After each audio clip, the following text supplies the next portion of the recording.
hindi nauunawaan at mga paratang ng ibang sikta. Bakit kayo may fiesta ng mga santo? Hindi ba ito pagsamba sa kanila?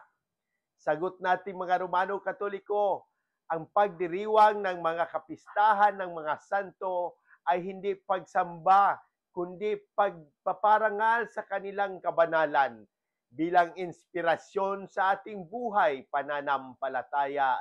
Nakasulat sa Hebreo chapter 12 verse 1 to 2. Sa Biblia, ipinagdiriwang ang pista ng Pasko sa Exodo chapter 12 verse 14. At maging si Jesus ay dumalo sa pista ng pagtatalaga. Nasulat sa Juan chapter 10 verse 22. Hebreo chapter 12 1 to 2.